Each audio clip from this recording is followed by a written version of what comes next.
बंदी छोड़ सतगुरु रामपाल जी परमेश्वर जी की जय हो।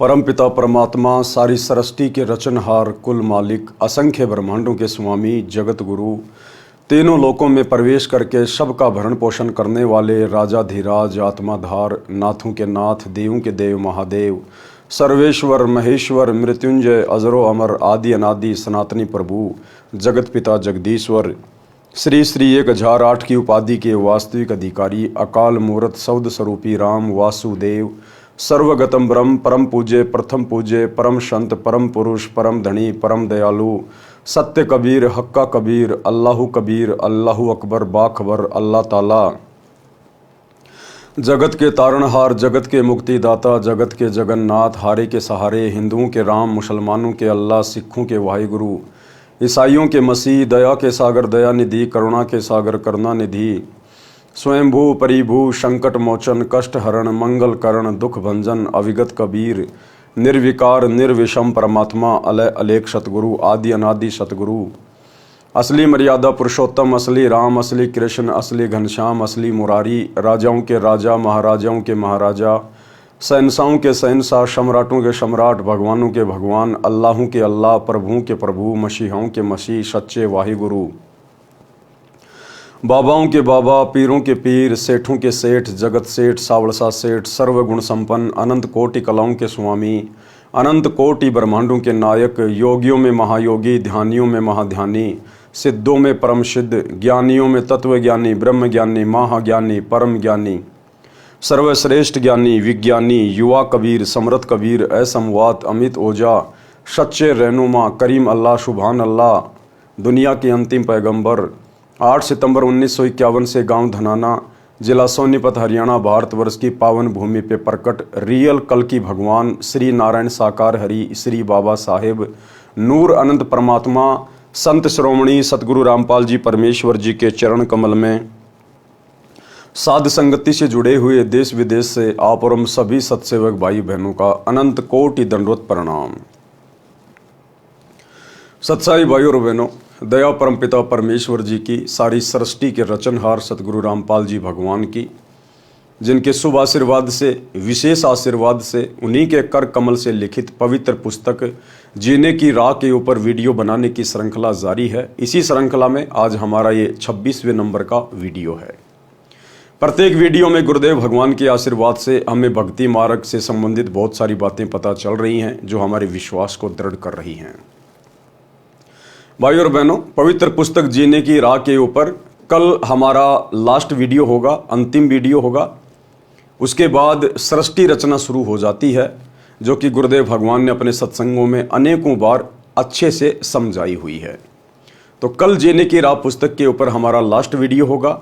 उसके बाद मुसलमान धर्म के ऊपर गुरुदेव भगवान ने जो पवित्र पुस्तक लिखी है, मुसलमान नहीं समझे ज्ञान कुरान, यानी मुसलमान धर्म के भाई, मुल्ला, काजी, ये लोग कुरान शरीफ के ज्ञान को भली भांति नहीं समझ पाए हैं।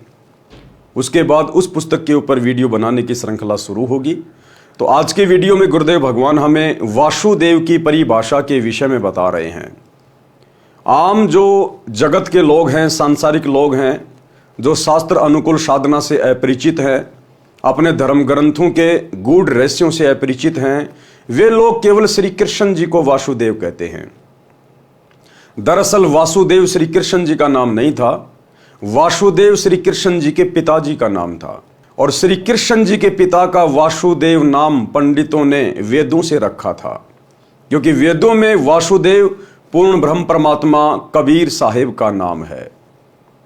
वासुदेव का मतलब होता है जिसकी सत्ता सबके ऊपर है, जिसका निवास हर जगह पर है, जो कण कण में है, जो हर जगह निवास करता है, वास करता है, उसको कहते हैं वासुदेव। तो श्री कृष्ण जी वासुदेव नहीं है, श्री विष्णु जी वासुदेव नहीं है, दुर्गा वासुदेव नहीं है, 21 ब्रह्मांड का स्वामी ज्योति निरंजन वासुदेव नहीं है, क्योंकि ज्योति निरंजन यानी काल ब्रह्म का निवास केवल 21 ब्रह्मांड में है, जबकि इससे ऊपर तो अक्षर पुरुष के 7 संख्य ब्रह्मांड हैं। इसलिए अक्षर पुरुष भी वासुदेव नहीं है, क्योंकि अक्षर पुरुष से ऊपर फिर शतलोक है, और ऊपर के लोकों में और नीचे के सभी लोकों में केवल एकमात्र परम सत्ता का वास है, जिसे कबीर भगवान कहते हैं, जो कबीर भगवान वर्तमान में सतगुरु रामपाल जी के रूप में धरती पे प्रकट हैं।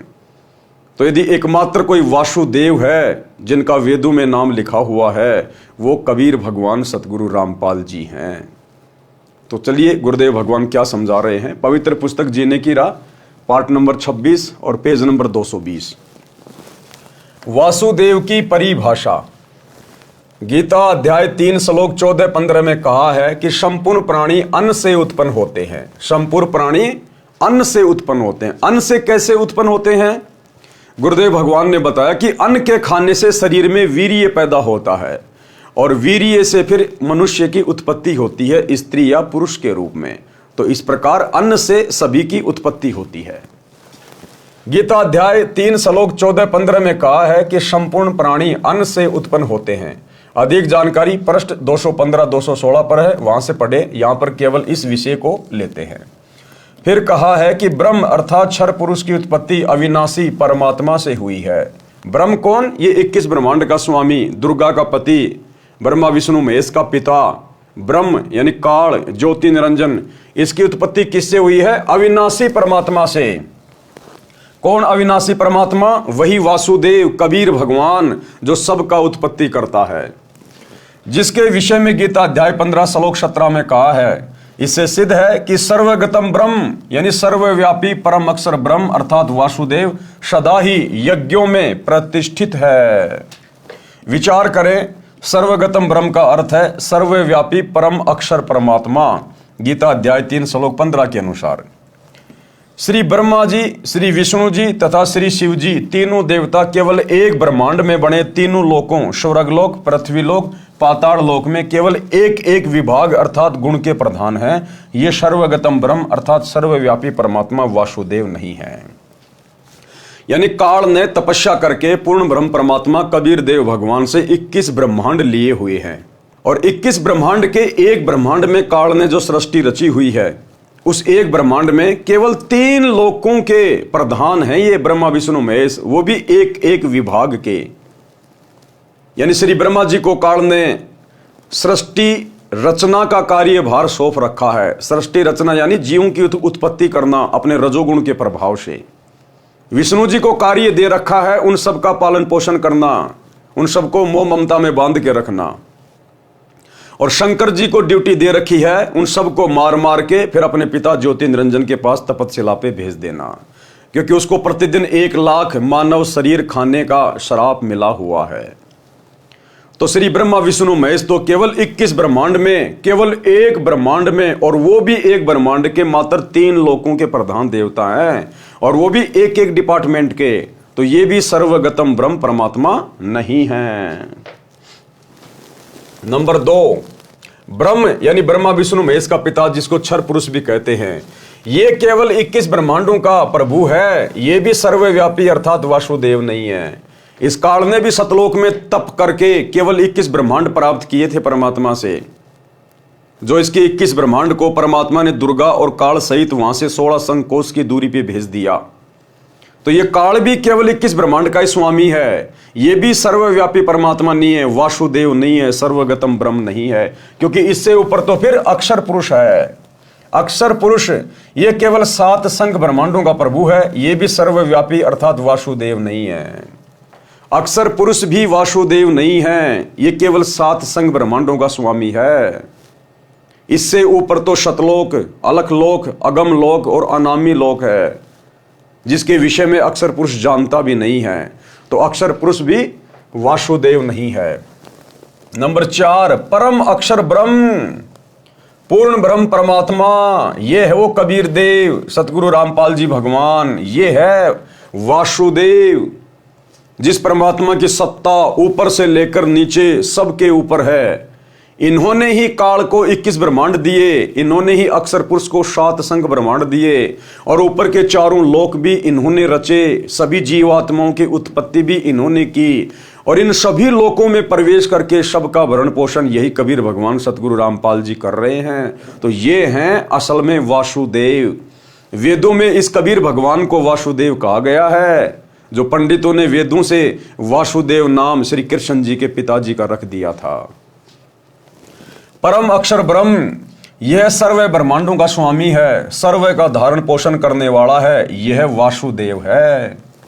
विशेष अधिक जानकारी के लिए पढ़ें इसी पुस्तक के सृष्टि रचना अध्याय में। जैसा कि आप जी को पूर्व में बताया है कि परम अक्षर ब्रह्म स्वयं पृथ्वी पर प्रकट होकर अच्छी आत्माओं को मिलते हैं। परम अक्षर ब्रह्म स्वयं पृथ्वी पर प्रकट होकर अच्छी आत्माओं को मिलते हैं। ये परमात्मा सतलोक से स्वयं ही गति करके आता है, चल के आता है, स्वयं ही ये प्रकट होता है, तत्वदर्शी संत की भूमिका निभाता है, सतगुरु की भूमिका निभाता है। ये सतलोक से किसी आत्मा को यहां भेजता नहीं है अपना अवतार बना के, अपना प्रतिनिधि बना के। ये स्वयं ही प्रकट होता है। जिसका काम उसी को साजे और करे तो मूर्ख बाजे। 21 ब्रह्मांड में काल के अधीन जितने भी आत्माएं हैं उनका मोक्ष केवल ये कबीर भगवान स्वयं ही आके करवाता है, किसी आत्मा के वश की बात नहीं है। इसीलिए तो कहा गया है कि परम अक्षर ब्रह्म स्वयं पृथ्वी पर प्रकट होकर अच्छी आत्माओं को मिलते हैं, उनको तत्व ज्ञान बताते हैं। इसी विधान अनुसार वही परमात्मा संत गरीबदास जी को, कौन परमात्मा? वही कबीर परमात्मा, परम अक्षर ब्रह्म वासुदेव कबीर देव, अपने विधान अनुसार वही परमात्मा संत गरीबदास जी को गांव छुडानी, जिला झज्जर, प्रांत हरियाणा में सन 1727 में मिले थे। कौन मिले थे गरीबदास जी को? वही परम अक्षर ब्रह्म वासुदेव कबीर परमात्मा। और एक छोटा सा सत्संग पूज्य गुरुदेव जी के मुख कमल से कि वर्तमान में वे कौन हैं, यानी वर्तमान में सतगुरु रामपाल जी कौन है?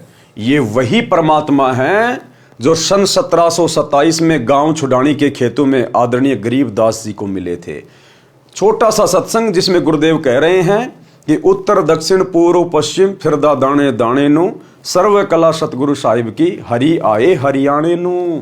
कि भाई वो परमात्मा गरीबदास जी के समय आए और आज तुम्हारे सामने प्रत्यक्ष प्रकट है, अगर पहचान सको तो पहचान लो। छोटा सा सत्संग।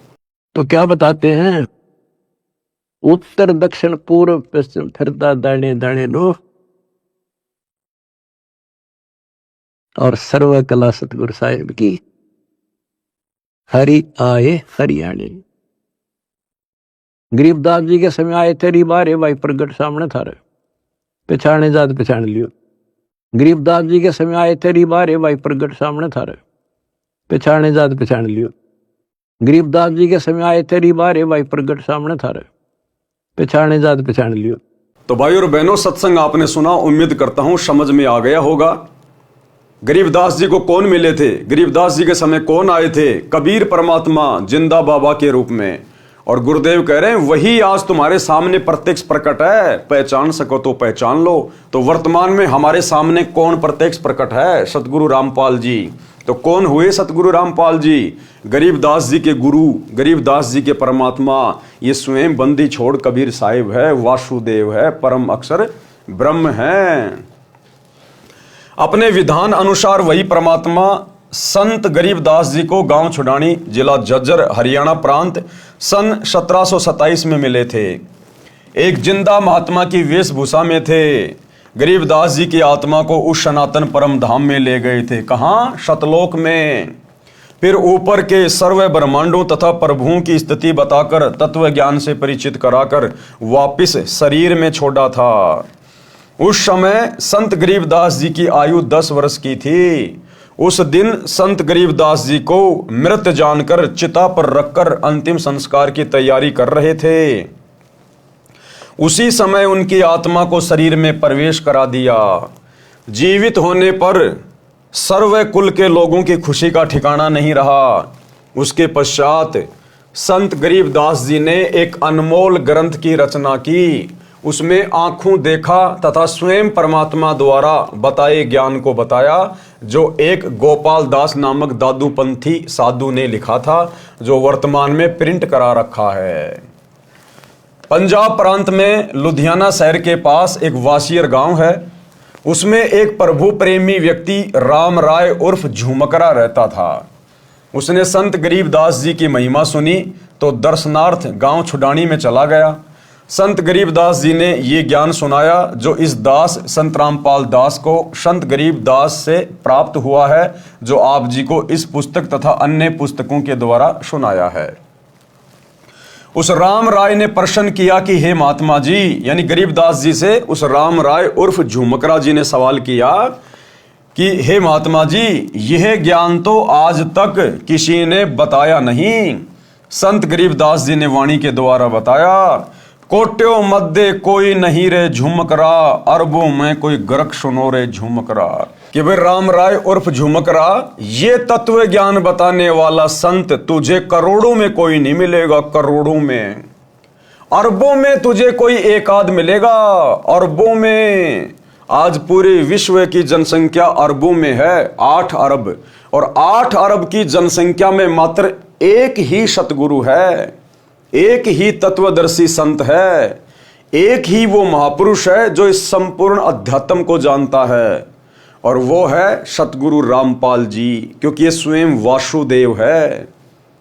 ये वासुदेव ही अपने द्वारा रची गई सृष्टि का ज्ञान ठीक ठीक बता सकते हैं, दूसरा कोई नहीं बता सकता। गरीबदास जी के रूप में भी यही कबीर परमात्मा सतगुरु रामपाल जी थे। तो कहते हैं कोट्यों मध्य कोई नहीं रे झुमकरा, यानी करोड़ों में तो तुझे कोई इस ज्ञान को बताने वाला ढूंढने से भी नहीं मिलेगा, और अरबों में कोई एक गरक, गरक यानी बिल्कुल कंप्लीट ज्ञान से लबालब, अरबों में कोई गरक सुनो रे झुमकरा। तो वर्तमान में इस पूरी पृथ्वी पर एकमात्र यदि कोई तत्वदर्शी संत है तो केवल सतगुरु रामपाल जी हैं, एकमात्र। कोट्यों मध्य कोई नहीं रे झुमकरा, अरबों में कोई गरक सुनो रे झुमकरा। अनुवाद व भावार्थ। संत गरीबदास जी ने बताया कि ये ज्ञान करोड़ों में किसी के पास नहीं मिलेगा, अरबों में किसी एक के पास मिलेगा। वह संत सर्व ज्ञान संपन्न, संपूर्ण साधना के मंत्रों से गरक अर्थात परिपूर्ण होता है। प्रिय पाठकों, वह संत वर्तमान में बरवाला जिला हिसार वाला है। ज्ञान समझो और लाभ उठाओ। बरवाला जिला हिसार वाला कौन? सतगुरु रामपाल जी। प्रश्न किया है, प्राचीन काल से चली आ रही भक्ति की साधना को आप गलत कैसे कह रहे हो? जैसे तप सर्व ऋषिजन किया करते थे, हम सर्व हिंदू समाज में देख रहे हैं। सब हरे कृष्णा हरे राम राधे राधे श्याम मिला दे, ओम नमः शिवाय, ओम नमो भगवते वासुदेवाय नमः, जय सिया राम राधे श्याम, ओम तत्सत में से कोई एक मंत्र का जाप करते आ रहे हैं, वर्तमान में भी कर रहे हैं। श्री रामचंद्र जी, श्री कृष्ण जी को हम पूर्ण परमात्मा मानते हैं, इसलिए इनके नाम जपते हैं। आप इन नाम जाप मंत्रों को व्यर्थ जाप बताते हैं, स्पष्टीकरण दीजिए। तो गुरुदेव भगवान ने क्या उत्तर दिया? प्राचीन काल में यदि ये साधना होती और ये मंत्र होते तो श्रीमद् भगवत गीता अध्याय 4 श्लोक 1 व 2 में गीता ज्ञान दाता ये नहीं कहते कि ये योग अर्थात जो भक्ति विधि में गीता ज्ञान में बता रहा हूं ये अब लुप्त प्राय हो गया है, नष्ट हो गया है। ये ज्ञान तथा भक्ति मैंने सूर्य देव से कही थी। अब बहुत सारे लोगों को शंका हो जाती है, जो लोग धर्मशास्त्रों से परिचित नहीं है, जो लोग विज्ञान को ज्यादा महत्व देते हैं, वो लोग जब ये सुनते हैं, गीता जी में इस अध्याय को पढ़ते हैं कि गीता जी में कहा गया है कि अर्जुन ये ज्ञान मैंने सबसे पहले सूर्य को दिया था, तो लोग सोच बैठते हैं कि ये सूर्य जो आग का गोला जो चमकता है, इसको भला कैसे ज्ञान दिया गया? इस आग के गोले को ज्ञान नहीं दिया गया। इस आग के गोले के ऊपर जिसका कंट्रोल है, जो देव इस आग के गोले सूर्य को कंट्रोल करता है, वो है सूर्य देव। वो अलग है, वो देवता अलग है, और ये आग का गोला सूरज अलग है। जिस प्रकार कोई बिजली मंत्री होता है, बिजली मंत्री, अब वो बिजली मंत्री कोई बिजली थोड़ी होता है, वो बिजली मंत्री एक इंसान है। उस बिजली मंत्री का उस बिजली के ऊपर अधिकार है, वो डिपार्टमेंट उसके हाथ में है, उसको कंट्रोल करता है। वो बिजली अलग है और बिजली मंत्री अलग है। इसी प्रकार ये सूरज अलग है और सूर्य देव अलग है। तो सूर्य देव को सर्वप्रथम ये ज्ञान दिया गया। ये ज्ञान तथा भक्ति मैंने सूर्य देव से कही थी। फिर मनु को मनु ने अपने पुत्र इक्ष्वाकु को कहा। फिर कुछ राजा ऋषियों ने जाना। अब बहुत समय से अर्थात द्वापर से बहुत समय पहले से ही लुप्त था, तथा मनु इक्ष्वाकु आदि सर्व सतयुग के प्रथम चरण में हुए थे। यदि आप श्री रामचंद्र जी पुत्र राजा दशरथ तथा श्री कृष्ण चंद्र जी श्री वासुदेव को पूर्ण परमात्मा मानते हैं, इसलिए इनके नाम हरे राम हरे कृष्ण आदि आदि जाप करते हैं और इन्हीं से मोक्ष मानते हैं, तो श्रीमद् भगवद गीता में वर्णित यथार्थ प्राचीन योग अर्थात भक्ति की विधि के विपरीत होने से व्यर्थ हैं। शास्त्र विधि त्याग कर मनमाना आचरण हुआ, जिस कारण से उपरोक्त प्रश्न में लिखे अन्य मंत्र भी शास्त्र प्रमाणित नहीं हैं, इसलिए व्यर्थ है। गीता अध्याय 16 श्लोक 23-24 में कहा है कि जो पुरुष शास्त्र विधि को त्याग कर मनमाना आचरण करते हैं उनका न तो सुख होता है, न सिद्धि प्राप्त होती है, न उनकी गति होती है, अर्थात व्यर्थ साधना है। गीता अध्याय 16 श्लोक 23 से। अब भाइयों और बहनों, पूरी गीता में चारों वेदों में दुनिया वाले जो भी मनमुखी नामों का जाप करते हैं, राधा राधा श्याम मिला दे, हरे राम हरे कृष्णा, ओम नमः शिवाय, जय गणेश, कोई भी मंत्र आपको ना तो चारों वेदों में देखने और सुनने को मिलेंगे, ना आपको पूरी गीता जी में कहीं पे सुनने और देखने को मिलेंगे, जो हमारे शास्त्रों में नहीं है। क्योंकि भक्ति विधि हमारे शास्त्रों में है और शास्त्रों में इन मंत्रों का कहीं जिक्र नहीं, कहीं कोई उल्लेख नहीं है, फिर भी हम इन मंत्रों का जाप कर रहे हैं एक दूसरे की देखा देखी, तो हम तो मूर्ख प्राणी हैं, मूर्ख प्राणी। हमें अध्यात्म का ज्ञान ही नहीं है, हम तो केवल देखा देखी में भेड़ चाल में चल रहे हैं। तो अगर यही मंत्र यदि सतयुग में कोई जाप कर रहा होता, त्रेता में कोई जाप कर रहा होता, तो फिर गीता जी में भी होने चाहिए थे। और सतयुग के इंसान तो जानते ही नहीं थे श्री राम कौन है, क्योंकि श्री रामचंद्र जी का जन्म तो सतयुग के बाद त्रेता युग में हुआ था। और त्रेता युग के इंसान श्री कृष्ण को नहीं जानते थे, क्योंकि त्रेता युग के बाद द्वापर में श्री कृष्ण जी का जन्म हुआ है। तो ये भगवान कैसे हो गए, परमात्मा कैसे हो गए, वासुदेव कैसे हो गए? तो ये शास्त्र विधि को त्याग के मनमान आचरण है। गीता अध्याय 16 श्लोक 24 में कहा है कि इससे तेरे लिए अर्जुन कर्तव्य और अकर्तव्य की व्यवस्था में शास्त्र ही प्रमाण है। यानी कौन से कर्म करने चाहिए, कौन से भक्ति कर्म नहीं करने चाहिए, सही भक्ति क्या है, सही नाम क्या है, अर्जुन तेरे लिए शास्त्र ही प्रमाण है।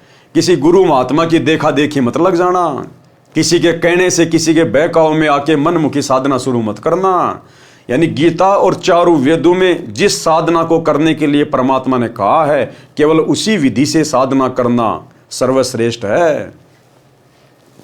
भावार्थ है कि जो भक्ति की विधि प्रमाणित शास्त्रों में चारों वेदों ऋग्वेद, यजुर्वेद, सामवेद तथा अथर्ववेद तथा इन्हीं चारों वेदों का सारांश श्रीमद् भगवद गीता तथा सूक्ष्म वेद जो परमात्मा स्वयं ने अपने मुख कमल से बोला था, ये भक्ति के ज्ञान तथा समाधान के प्रमाणित शास्त्र हैं, वर्णित नहीं है। वह शास्त्र विरुद्ध साधना है। इससे भक्ति के कौन कौन से कर्म करने चाहिए और कौन से नहीं करने चाहिए, उनके लिए शास्त्रों को ही आधार मानो। शास्त्रों में वर्णित भक्ति विधि को अपनाओ और सब त्याग दो। श्री राम जी का जन्म त्रेता युग के अंतिम चरण में हुआ था। श्री कृष्ण जी का जन्म द्वापर के अंतिम चरण में हुआ था। सतयुग से ही मानव भक्ति करता आ रहा है। उस समय कौन राम थे? आप कहोगे कि श्री विष्णु जी तो सतयुग से भी पहले के हैं और श्री राम श्री कृष्ण भी स्वयं श्री विष्णु जी ही थे। सतयुग में भी प्रमाण है कि महर्षि वाल्मीकि जी राम राम नाम जपते थे, वे विष्णु विष्णु नहीं जपते थे। इससे सिद्ध हुआ कि श्री विष्णु जी श्री राम श्री कृष्ण जी से भिन्न कोई राम अर्थात मालिक है। यानी सतयुग में महर्षि वाल्मीकि जी राम नाम का जाप किया करते थे। हालांकि वो राम नाम का जाप शास्त्रों के अनुसार नहीं था, क्योंकि चारों वेदों में और गीता जी में केवल एक ओम मंत्र का जाप करने का विधान है, राम राम जाप करने का विधान नहीं है। महर्षि वाल्मीकि जी को भी पूर्ण ज्ञान नहीं था, तत्व ज्ञान नहीं था। इसलिए श्री रामचंद्र जी का तो जन्म ही त्रेता में हुआ था। यदि उससे पहले श्री विष्णु जी श्री राम थे तो महर्षि वाल्मीकि जी फिर विष्णु विष्णु नाम का जाप करते, राम राम का क्यों कर रहे थे? इसका मतलब वो वास्तविक राम कोई और है। राम राम शब्द जगत बखान है। त्रेता युग वाले राम को तो सब जानते हैं, लेकिन आदि राम कोई बिरला जाना है। आदि राम वो वासुदेव परमात्मा, परम अक्षर ब्रह्म, कबीर देव, वो है असल में राम। राम यानी जो सबके ऊपर, सबका परमात्मा, सबका अल्लाह। इससे सिद्ध हुआ कि श्री विष्णु जी श्री राम श्री कृष्ण जी से भिन्न कोई राम अर्थात मालिक है। उस राम का जाप करना चाहिए जो गीता अध्याय 7 श्लोक 29 में है, जिसके विषय में कहा है कि तत्व ब्रह्म को जानने वाले केवल जरा तथा विरध अवस्था तथा मृत्यु से छुटकारा पाने के लिए ही भक्ति करते हैं। अर्जुन ने गीता अध्याय 8 श्लोक 1 में प्रश्न किया कि वह तत्व ब्रह्म क्या है, तो गीता ज्ञानदाता ने गीता अध्याय 8 श्लोक 3 में उत्तर दिया कि वह परम अक्षर ब्रह्म है, यानी सबसे ऊपर वाला भगवान, तेरे ब्रह्मा विष्णु महेश दुर्गा काल महाकाल इन सबसे ऊपर वाला वो परम अक्षर ब्रह्म है, वो सच्चिदानंद घन ब्रह्म कबीर देव, ये है वो वासुदेव जो वर्तमान में सतगुरु रामपाल जी के रूप में धरती पे प्रकट है। गीता अध्याय 8 के श्लोक 5 व 7 में गीता ज्ञानदाता ने अपनी भक्ति करने को कहा है, जिसका जाप मंत्र गीता अध्याय 8 के श्लोक 13 में बताया है, ओम इति एकाक्षरम ब्रह्म व्यवहारण माम अनुस्मरण। गीता अध्याय 8 के श्लोक 8, 9, 10 में गीता ज्ञानदाता ने अपने से अन्य उस तत्व ब्रह्म अर्थात परम अक्षर ब्रह्म की भक्ति करने को कहा है। उसकी भक्ति का नाम जाप मंत्र गीता अध्याय 17 श्लोक 23 में है, ओम तत्सत इति निर्देश ब्रह्मण त्रिविध समृत ब्राह्मणा तेन वेदा च यज्ञा च विहिता पुरा। सरलार्थ ब्रह्मण यानी सच्चिदानंद घन ब्रह्म अर्थात परम अक्षर ब्रह्म की भक्ति का ओम तत्सत मंत्र के सुमरण का निर्देश यानी आदेश है, जो 3 प्रकार से सुमरण के लिए कहा है। विद्वान अर्थात तत्वदर्शी संत उस ज्ञान के आधार से भक्ति करते थे और धार्मिक यज्ञों का अनुष्ठान और अन्य भक्ति कर्म सृष्टि की आदि अर्थात सृष्टि के प्रारंभ में किए जाते थे। श्रीमद् भगवद गीता से सिद्ध हुआ कि गीता ज्ञानदाता से अन्य कोई पूर्ण परमात्मा है, जो श्री विष्णु जी, श्री ब्रह्मा जी तथा श्री शिव जी से भी भिन्न है, जिसके विषय में गीता अध्याय 15 श्लोक 1, 4 व 17 में तथा गीता अध्याय 18 श्लोक 62 में तथा और अनेकों स्थानों पर गीता में कहा गया है, वह पूर्ण परमात्मा है। गीता अध्याय 15 श्लोक 16 में 2 पुरुष बताए हैं, यानी 2 भगवान बताए गए हैं, और दोनों नाशवान बताए हैं, यानी दोनों की जन्म और मृत्यु होती है। किसकी? क्षर पुरुष यानी ब्रह्म की और अक्षर पुरुष की। उनके अंतर्गत जितने प्राणी हैं वे भी नाशवान हैं। क्षर पुरुष ये केवल 21 ब्रह्मांडों का प्रभु है और अक्षर पुरुष ये 7 संग ब्रह्मांड का प्रभु है। ये दोनों ही पूर्ण परमात्मा नहीं है। गीता अध्याय 15 श्लोक 16। गीता अध्याय 15 श्लोक 17 में गीता ज्ञानदाता ने कहा कि उत्तम पुरुष तू अन्य, अर्थात इन दोनों से उत्तम पुरुषोत्तम तो कोई और ही है, परमात्मा तो कोई और ही है। कि उत्तम पुरुष तू अन्य अर्थात पुरुषोत्तम तो कोई ऊपर वर्णित दोनों पुरुषों यानी दोनों भगवानों क्षर पुरुष तथा अक्षर पुरुष से अलग है, जिसको परमात्मा इति उदारते यानी परमात्मा कहा गया है। ये लोकत्रयम जो तीनों लोकों में आविश्य विभर्ति यानी प्रवेश करके धारण पोषण करता है, अवय ईश्वर है यानी अविनाशी परमेश्वर है। गीता अध्याय 15 श्लोक 17 का निष्कर्ष है ये कि क्षर पुरुष और अक्षर पुरुष से अलग कोई और पुरुषोत्तम है और परमात्मा है, जो तीनों लोकों में प्रवेश करके सबका भरण पोषण करता है। वास्तव में वो परमात्मा है। पूर्ण परमात्मा परम अक्षर ब्रह्म है, सिद्ध हुआ। उसकी भक्ति का मंत्र ओम तत्सत है, ये भी सिद्ध हुआ। ओम तत्सत जो तीनों मंत्र हैं ये उपरोक्त तीनों प्रभुओं यानी ओम मंत्र तो क्षर पुरुष का अर्थात काल का है जो गीता का ज्ञान दे रहा है, और तत् ये सांकेतिक है जो इसी पुस्तक में पूर्व में विवरण है, वहां पढ़ें। ये तत् नाम जाप अक्षर पुरुष का है, और सत जो तीसरा मंत्र है ये भी सांकेतिक है। अधिक विस्तार पूर्व में दिए प्रकरण में इसी पुस्तक में पढ़ें। ये सत मंत्र परम अक्षर ब्रह्म का है, जिसको सार नाम कहते हैं, लेकिन ये सांकेतिक है, कोड वर्ड में है। ये केवल सतगुरु रामपाल जी बताएंगे कि वास्तव में वो मंत्र क्या है। श्रीमद् भगवद गीता में ये पूर्ण मोक्ष प्राप्ति के सांकेतिक मंत्र हैं, जो आज तक यानी सन 2012 तक किसी ने नहीं स्पष्ट किए। आप जी जो हरिओम तत्सत जाप करते हैं वह भी व्यर्थ है, क्योंकि आप जी को तत् तथा सत के वास्तविक मंत्रों का ज्ञान नहीं है। यानी ये तत्व क्या है और सत क्या है ये कोड वर्ड में है, यानी वास्तविक मंत्र क्या है वो किसी को पता नहीं है, एकमात्र सतगुरु रामपाल जी के अलावा। उदाहरण, एक धनी व्यक्ति ने अपने धन को अपने घर में गड्ढा खोद कर दबा दिया। उस स्थान का केवल धनी व्यक्ति को ही पता था। उस धनी व्यक्ति ने एक बही में सांकेतिक स्थान लिख दिया। धनी व्यक्ति की मृत्यु अचानक हो गई। पिता का संस्कार करके पुत्रों ने वह पैड उठाई जिसमें पिताजी कहता था कि इस बही में धन कहाँ है ये लिखा है, जिसे पिताजी किसी को नहीं दिखाते थे।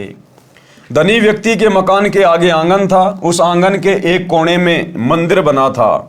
बही में लिखा था कि चांदनी 14 रात्रि 2 बजे सारा धन मंदिर के गुंबज में दबा रखा है। लड़कों ने मंदिर का गुंबज रात्रि के 2 बजे फोड़कर धन खोजा, कुछ नहीं मिला। बच्चों को बड़ा दुख हुआ। एक दिन उनके पिता का मित्र दूसरे गांव से शोक व्यक्त करने आया। बच्चों ने यथास्थान पर धन न मिलने की चिंता जताई।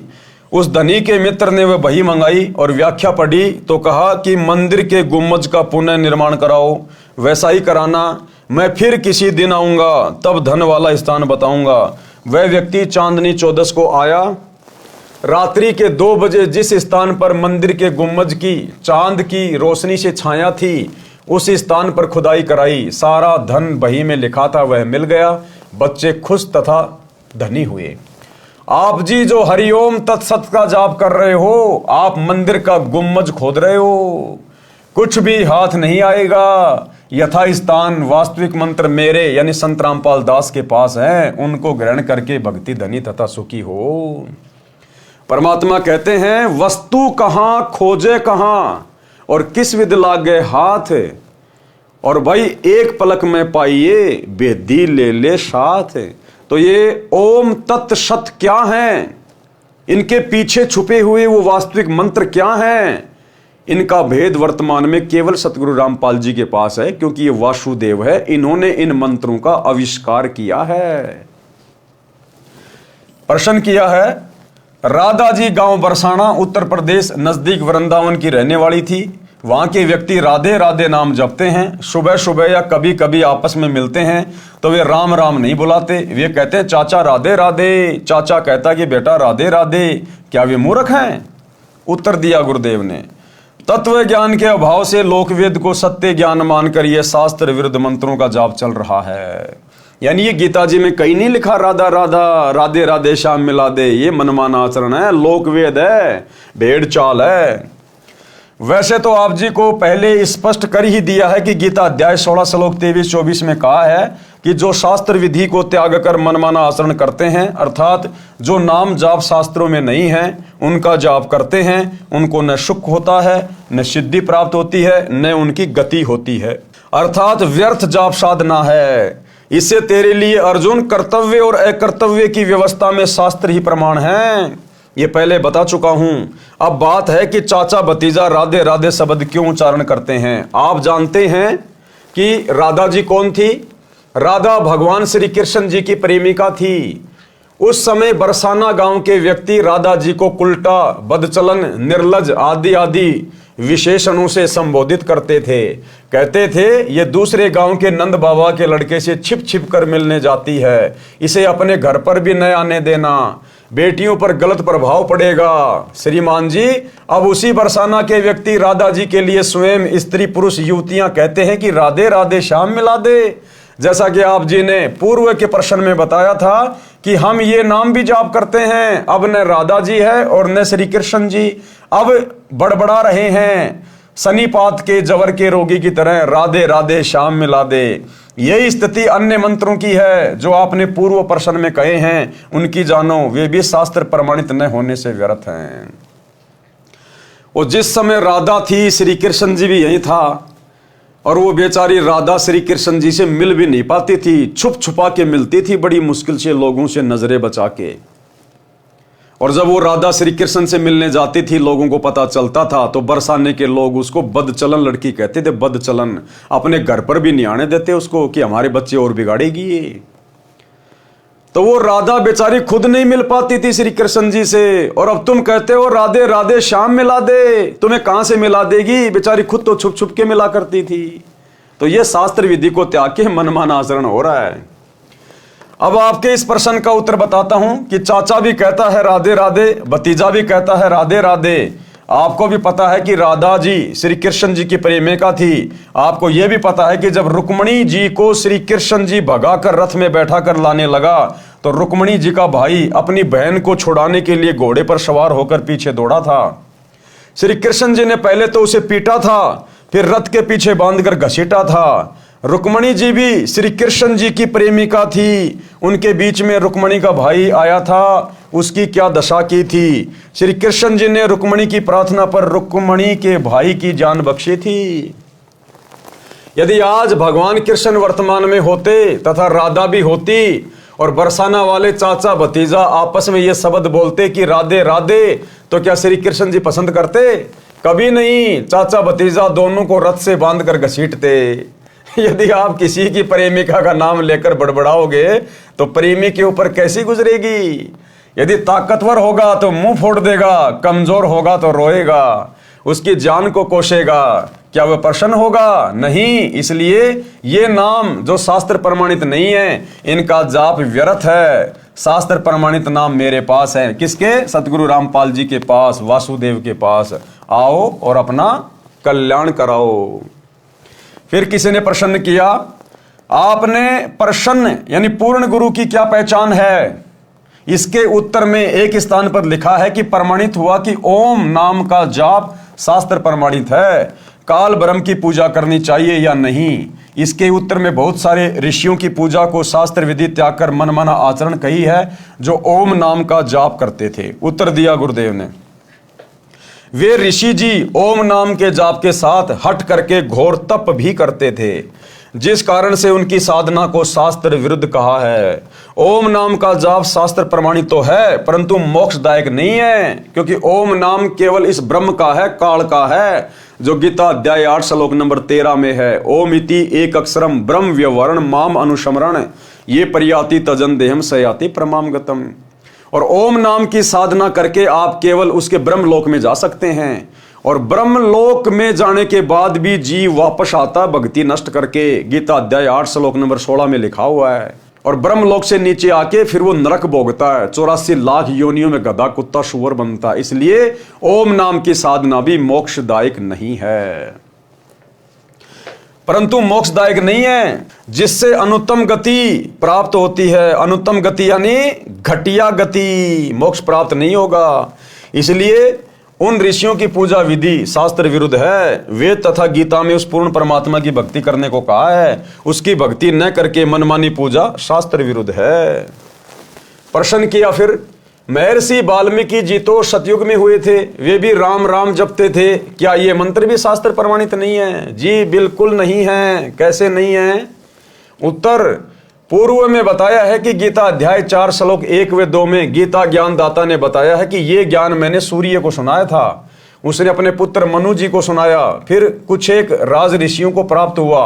सतयुग के प्रारंभ में ही ये सब सूर्य, मनु व राज ऋषि हुए, उनके बाद ये ज्ञान नष्ट हो गया था। महर्षि वाल्मीकि जी को सप्त ऋषि मिले थे, उन्होंने तपस्या करके सिद्धियां प्राप्त की थी, वही हठ योग करके तप विधि महर्षि वाल्मीकि जी को उन्होंने बता दी। जिस हठ योग तप को महर्षि वाल्मीकि जी ने तन मन से श्रद्धा से किया, कुछ समय उपरांत शरीर के ऊपर के भाग यानी सिर में से आवाज सुनाई दी थी, वह थी राम राम। उसी शब्द का उच्चारण महर्षि वाल्मीकि जी तपस्या के दौरान करने लगे, यानी मनमाना आचरण करने लगे। काल ने वो आकाशवाणी कर दी राम राम, क्योंकि उसने तो भक्ति का ड्रामा बना के रखना है, सबको अपने भोजन के लिए शास्त्र विरुद्ध साधना पे लगा के रखना है। सुनने वाले को ऐसा लगता है जैसे ये मरा मरा बोल रहे हैं, वास्तव में राम राम का ही उच्चारण किया करते थे। उनको तपस्या का परिणाम मिला, उनमें सिद्धियां प्रवेश हो गई, उनकी दिव्य दृष्टि खुल गई, जिस कारण से उन्होंने श्री रामचंद्र जी के जन्म से हजारों वर्ष पूर्व ही रामायण अर्थात श्री रामचंद्र जी के जन्म की जीवनी सर्व घटनाएं लिख दी थी। ग्रंथ का नाम है वाल्मीकि रामायण, जो संस्कृत भाषा में लिखी गई थी। राम राम के जाप से कोई आध्यात्मिक लाभ नहीं होता, परंतु परमात्मा का बोधक शब्द होने से, उच्चारण करने से परमात्मा की भूल नहीं पड़ती। इसलिए राम नाम के उच्चारण का प्रचलन हिंदू धर्म में प्राचीन समय से है। जैसे स्वामी रामानंद जी राम राम शब्द से संबोधित करते थे, उनके शिष्य भी एक दूसरे को राम राम से संबोधित करते थे, परंतु जाप ओम मंत्र का किया करते थे। इसी प्रकार हम कबीर पंथी सत साहेब बुलाते हैं, हमारा जाप मंत्र अन्य है। उसी भक्ति से भगवान तक जाया जा सकता है। सूक्ष्म वेद में कहा है, सतगुरु मिले तो इच्छा मेटे, पद मिल पद समाना, चल हंसा उस लोक पठाऊं जो अजर अमर अस्ताना। चार मुक्ति जहां चंपी करती माया हो रही दासी, दास गरीब अभय पद पर से वो मिले राम अविनाशी। अब भक्ति किस भगवान की करनी चाहिए, किस प्रभु की करनी चाहिए? गीता जी के अनुसार, यानी गीता जी क्या कह रही है कि भक्ति किस प्रभु की करनी चाहिए? इसलिए सूक्ष्म वेद में कहा है, भजन करो उस रब का जो दाता है कुल सबका, कि उस प्रभु का, उस भगवान का, उस रब का, उस मालिक का भजन करो जो सबका रब है, सबका भगवान है, सबका परमात्मा है, जो वासुदेव है, उस परम अक्षर ब्रह्म का, कबीर देव का, जो वर्तमान में सतगुरु रामपाल जी के रूप में धरती पे प्रकट हैं। श्रीमद् भगवत गीता अध्याय 15 श्लोक 1 से 4 तथा 16-17 में कहा है कि यह संसार ऐसा है जैसे पीपल का पेड़ है। जो संत इस संसार रूपी पीपल के पेड़ की मूल यानी जड़ों से लेकर तीनों गुणों रूपी शाखाओं तक सभी भाग भिन्न भिन्न बता देता है, स वेदवित, वह वेद के तात्पर्य को जानने वाला है, अर्थात वह तत्वदर्शी संत है। यानी सृष्टि की रचना कैसे हुई, काल के 21 ब्रह्मांड कैसे आए, कहां से आए, ब्रह्मा विष्णु महेश की उत्पत्ति कैसे हुई, ब्रह्मा विष्णु महेश की भक्ति मार्ग में क्या स्थिति है, कितनी इनकी पावर है, कहां तक के ये भगवान है, अक्षर पुरुष कौन है, उसके साथ संग ब्रह्मांड कहां से आए, कैसे आए, और ऊपर के चारों अजर अमर लोक क्या हैं, जो इस संपूर्ण सृष्टि रचना को बता दे, इस भक्ति रूपी पेड़ की संरचना को बता दे, वो है वासुदेव, वो है वो प्रभु जिसकी भक्ति करनी चाहिए। अपने द्वारा रची सृष्टि का ज्ञान तथा वास्तविक अध्यात्म ज्ञान परमात्मा स्वयं पृथ्वी पर प्रकट होकर अपने मुख कमल से सुनाता है। अपने द्वारा रची गई सृष्टि का ज्ञान परमात्मा स्वयं पृथ्वी पर प्रकट होकर, यानी आज सतगुरु रामपाल जी ये कबीर भगवान 8 सितंबर 1951 से गांव धनाना, जिला सोनीपत, हरियाणा में प्रकट हैं। और ये सृष्टि रचना का ज्ञान, ये संसार रूपी पीपल के पेड़ की संरचना जो गीता जी में लिखी हुई है अध्याय 15 श्लोक 1 से 4 में, केवल सतगुरु रामपाल जी परमेश्वर जी ने बताई है, सतयुग से लेकर वर्तमान समय तक पूरी व्याख्या करके। आज से पहले किसी ने यह भेद नहीं खोला। ये है वो मूल ज्ञान, तो ये है वो परमात्मा जो स्वयं प्रकट होकर अपने मुख कमल से वाणी बोलकर ये ज्ञान प्रचारित करता है। एक छोटा सा सत्संग पूज्य गुरुदेव जी के मुख कमल से कि अपने द्वारा रची गई सृष्टि का सही सही ज्ञान वो परमात्मा स्वयं ही सतलोक से चलकर आके देता है। सुनिए। तो इससे सिद्ध है कि ना वेद कंप्लीट ज्ञान रखते हैं उस परमात्मा के पाने का, उसके लिए ऑप्शन छोड़ दिया कि उसको तो तत्वदर्शी संत ही बताएंगे। तो परमेश्वर कबीर देव जी 600 वर्ष पहले कहा करते थे, वेद मेरा भेद है, मैं मिलूं वेदन से नाही, और जौन वेद से मैं मिलूं। ये वेद जानते नहीं, ये चारों वेद मेरी महिमा गाते हैं, लेकिन इन वेदों में मेरे पाने का विधान नहीं, संविधान नहीं, कोई ज्ञान नहीं, मंत्र नहीं। और जौन वेद से, जिस विधान ज्ञान से, जिस मंत्र से मेरी प्राप्ति हो, इन वेदों में वर्णित नहीं है। वेद नहीं जानते, और वेद तो खुद कह रहे हैं कि वो तो तत्वदर्शी संत बताएंगे। वो तत्वदर्शी संत की भूमिका करने भी स्वयं ही परमेश्वर आए थे। ना जीव तत्वदर्शी नहीं हो सकता, अध्यात्म ज्ञान से जीव परिचित नहीं हो सकता भगवान की रची सृष्टि को, और जीव उससे उत्पन्न प्राणी कैसे बता देगा। ये ब्रह्म भी, ब्रह्मा विष्णु महेश भी, और दुर्गा भी, ये सभी देवता भी, और यो काल भी, ब्रह्म भी और परब्रह्म भी, ये सब उस परमात्मा से उत्पन्न है। तो परमात्मा के द्वारा उत्पन्न की गई सृष्टि को उसके बालक नहीं बता सकते, संतान नहीं बता सकती, तो पिता ही बतावे। तो भाई और बहनों, सतगुरु रामपाल जी किसी के अवतार नहीं है, किसी के दास नहीं है, कोई संदेशवाक नहीं है। ये स्वयं ही कबीर देव है, वासुदेव है, परम अक्षर ब्रह्म है। अपने द्वारा रची सृष्टि का ज्ञान तथा वास्तविक अध्यात्म ज्ञान परमात्मा स्वयं पृथ्वी पर प्रकट होकर अपने मुख कमल से सुनाता है। प्रमाण के लिए पढ़े निम्न वेद मंत्र। इन मंत्रों की फोटोकॉपी कृपया देखें पुस्तक गीता तेरा ज्ञान अमृत में, जिनका अनुवाद आर्य समाज के प्रवर्तक महर्षि दयानंद तथा उसके अनुयायियों ने किया है। उनकी त्रुटियां लेखक संत रामपाल दास ने शुद्ध की है। ऋग्वेद मंडल नंबर 9 सूक्त 86 मंत्र 26-27, ऋग्वेद मंडल नंबर 9 सूक्त 82 मंत्र 1 और 2, ऋग्वेद मंडल नंबर 9 सूक्त 96 मंत्र 16 से 20, ऋग्वेद मंडल नंबर 9 सूक्त 94 मंत्र 1, ऋग्वेद मंडल नंबर 9 सूक्त 95 मंत्र 2, ऋग्वेद मंडल नंबर 9 सूक्त 54 मंत्र 3, ऋग्वेद मंडल नंबर 9 सूक्त 20 मंत्र 1 में प्रमाण है कि जो सर्व ब्रह्मांडों का रचनहार, सर्व का पालनहार परमेश्वर है, वह सभी भवनों के ऊपर के लोक में बैठा है, यानी वो अनामी लोक में बैठा है, अकह लोक में। ऋग्वेद मंडल नंबर 9 सूक्त 54 मंत्र 3, वह परमात्मा वहां से गति करके अर्थात सशरीर चलकर यहां पृथ्वी पर आता है। जैसे कि 8 सितंबर 1951 को सांसारिक चरम दृष्टि को धोखा देते हुए ये कबीर भगवान सतगुरु रामपाल जी सशरीर 8 सितंबर 1951 को गांव धनाना, जिला सोनीपत, हरियाणा में प्रकट हुए। वह परमात्मा वहां से गति करके अर्थात सशरीर चलकर यहां पृथ्वी पर आता है, भक्तों के कष्टों का नाश करता है, लाखों भक्तों के उजड़े हुए परिवारों को ऋषि परिवार बना दिया। जो चैन समोकर थे, नशेड़ी थे, मांसाहारी थे, जुआरी थे, परमेश्वर ने आज उनको भगत बना दिया। जिनको संतान नहीं थी, परमेश्वर ने उनकी गोद हरी कर दी। डॉक्टरों ने जिनको डिक्लेयर कर दिया था कि आपकी मृत्यु निश्चित है, कोई बचा नहीं सकता, परमात्मा ने उनको अपने आशीर्वाद से, भक्ति से स्वस्थ कर दिया। 100 साल की उम्र प्रदान कर दी गुरुदेव भगवान ने। निर्धन को धनवान बना दिया परमात्मा ने, रोगी को स्वस्थ कर दिया गुरुदेव भगवान ने, जो कि वासुदेव के गुणों में लिखा हुआ है। भक्तों के संकटों का नाश करता है, उसका नाम कबीर देव अर्थात कबीर परमेश्वर है। यहाँ पर अच्छी आत्माओं को मिलता है, उनको तत्व ज्ञान अपने मुख कमल से बोलकर बताता है। तो आज वो तत्व ज्ञान गुरुदेव अपने मुख कमल से बोल के सुना रहे हैं। अन्यथा इनके अलावा पृथ्वी पर दूसरा कोई संत नहीं है जो तत्व ज्ञान की छींट भी जानता हो। वह परमात्मा ऊपर के लोक में बैठा है। ऋग्वेद मंडल नंबर 9 सूक्त 86 मंत्र 26-27, मंडल 82 मंत्र 1-2 तथा मंडल 9 सूक्त 20 मंत्र 1। परमात्मा पृथ्वी पर कवियों की तरह आचरण करता हुआ विचरण करता है। ऋग्वेद मंडल नंबर 9 सूक्त 94 मंत्र 1 में परमात्मा अपने मुख कमल से वाणी बोलकर भक्तों को भक्ति करने की प्रेरणा करता है। परमात्मा भक्ति के गुप्त मंत्रों का आविष्कार करता है। ऋग्वेद मंडल नंबर 9 सूक्त 95 मंत्र 2। सार नाम और सार शब्द ये सतगुरु रामपाल जी परमेश्वर जी के पास हैं, ये गुप्त मंत्र और किसी के पास नहीं है।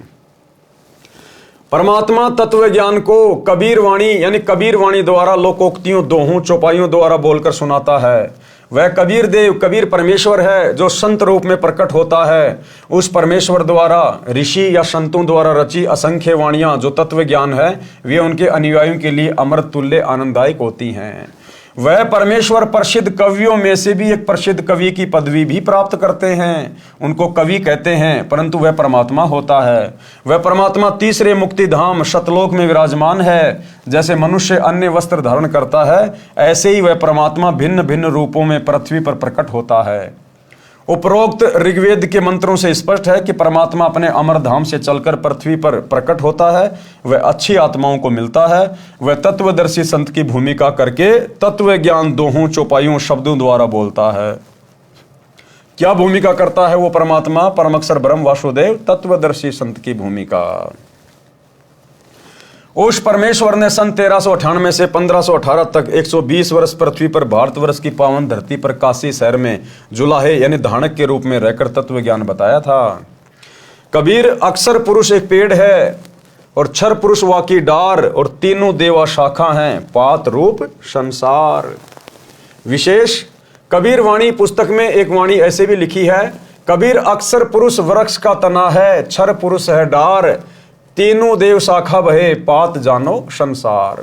सरलार्थ, वृक्ष का जो हिस्सा पृथ्वी से बाहर दिखाई देता है उसकी जानकारी बताइए कि वृक्ष का जो तना होता है उसे तो अक्षर पुरुष जानो, जो 7 संग ब्रह्मांडों का स्वामी है। तने के ऊपर कई मोटी डार निकलती हैं, उनमें से एक डार को क्षर पुरुष जानो यानी काल जानो, ब्रह्म जानो।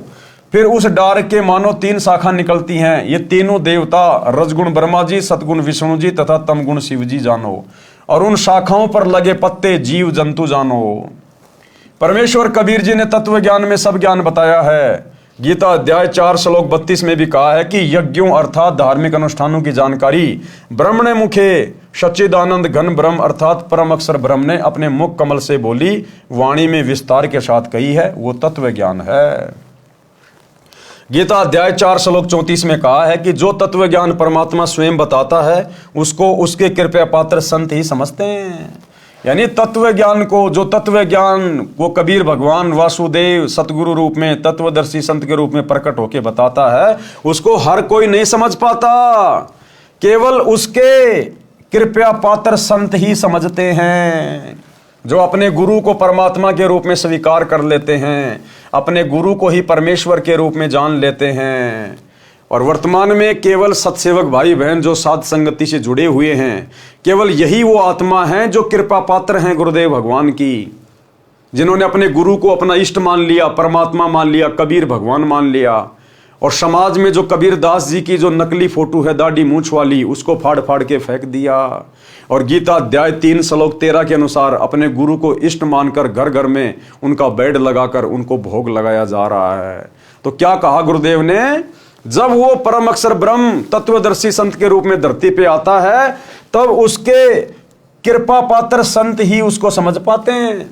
उस तत्व ज्ञान को तू तत्वदर्शी संतों के पास जाकर समझ, उनको दंडवत प्रणाम, पृथ्वी पर पेट के बल लंबा लेटकर प्रणाम करके नम्रता पूर्वक प्रश्न करने से वे तत्वदर्शी संत तत्व ज्ञान का उपदेश करेंगे।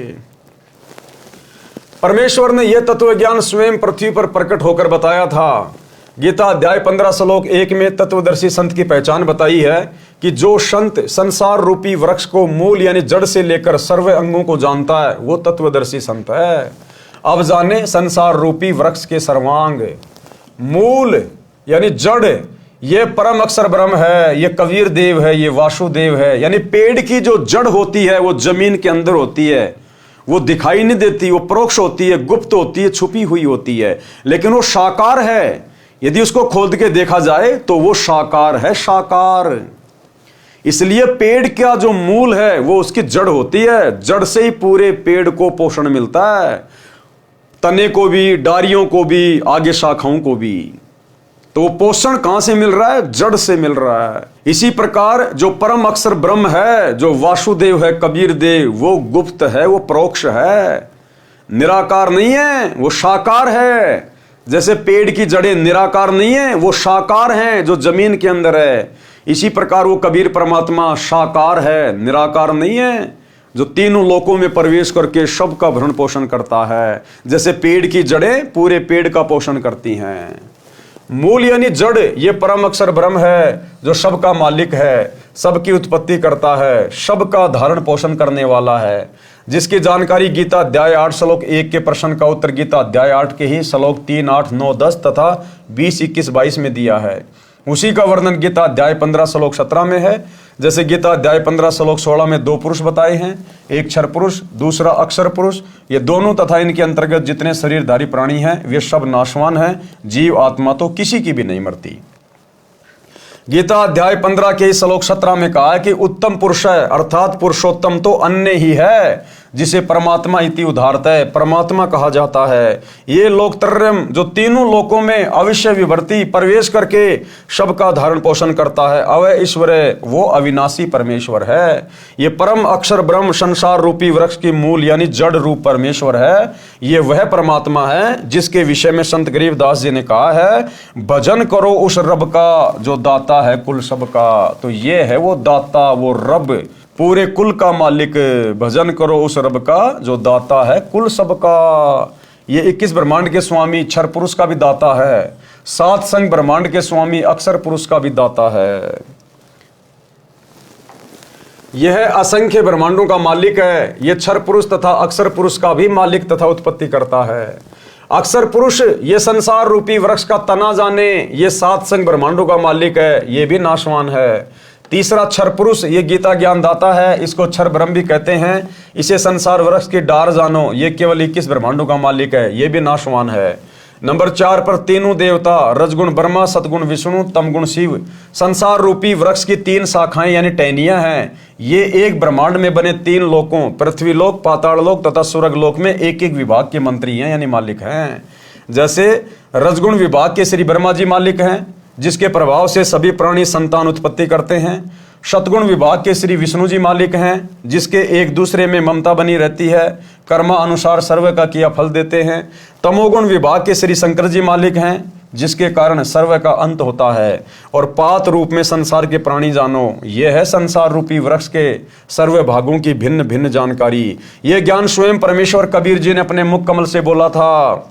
वह कबीर वाणी, कबीर बीजक, कबीर शब्दावली तथा कबीर सागर में श्री धनी धर्मदास बांधवगढ़ वाले द्वारा लिखा गया था। उस परमेश्वर ने जो बताया ही था, यह वर्तमान में इस दास रामपाल दास ने समझा है। ये कृपया परमेश्वर कबीर जी की ही है कि संपूर्ण अध्यात्म ज्ञान मुझे प्राप्त है। गीता अध्याय 15 श्लोक 1 के अनुसार तत्वदर्शी संत की पहचान से भी यह सिद्ध हुआ कि ये दास रामपाल दास वो तत्वदर्शी संत है। तो भाइयों और बहनों, मौका चूको मत, जितना जल्दी हो सके सतगुरु रामपाल जी परमेश्वर जी के सत्संग सुनना शुरू कर दो और भक्ति शुरू कर दो। आने वाला समय बहुत ज्यादा विनाशकारी है। अगर आप शास्त्र विधि को त्याग के मनमुखी मंत्रों का जाप करते रहोगे, हरे राम हरे कृष्णा राधे राधे श्याम मिला दे, ओम नमः भागवते वासुदेवाय नमः, कुछ भी जपते रहो, कुछ भी ढोलक पेटी बजाते रहो, इन नकली साधु संत महात्मा आचार्य शंकराचार्य की शरण में पड़े रहो, कुंभ नहाते रहो, गंगा हरिद्वार गया बरसाना बद्रीनाथ केदारनाथ नीलकंठ कहीं भी चक्री मारते रहो, गोवर्धन की फेरी लगाते रहो, कुछ नहीं हासिल होगा। अंत में दुर्गति होगी, दुर्गति, क्योंकि आप सभी लोग मनमानी साधना कर रहे हो, मनमानी पूजा। पूरा का पूरा हिंदू समाज मनमानी पूजा के ऊपर टिका हुआ है, मनमानी साधना के ऊपर। एक बार सतगुरु रामपाल जी के सत्संग सुनना शुरू करो, सृष्टि रचना को सुनो, पढ़ो, समझो और सत भक्ति को अपनाओ। ये मनुष्य जन्म केवल सत भक्ति के लिए मिला है, केवल सत भक्ति के लिए। बाकी सारे काम तो जानवर भी करते हैं, और अंत में हम वही काम करते करते मर गए, तो फिर जानवर में और हम इंसानों में भला क्या अंतर हुआ। तो भाइयों और बहनों, आज के जीने की राह पुस्तक के ऊपर बन रहे वीडियो में केवल इतना ही। कल हमारा लास्ट वीडियो होगा, अंतिम वीडियो होगा जीने की राह पुस्तक के ऊपर। तो कल रात्रि सभी भाई बहन 8 बजे फिर से जुड़िए। तब तक गुरुदेव भगवान हम सबको आज्ञा दें, इजाजत दें, सद्बुद्धि दें, आशीर्वाद दें। बंदी छोड़ सतगुरु रामपाल जी भगवान की जय हो।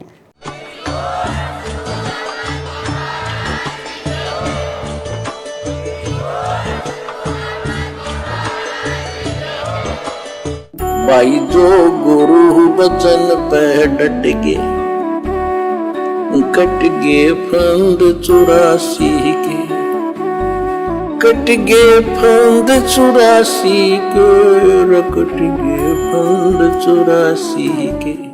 भाई जो गुरु बचन पे डट गे, कट गे फंद 84 के।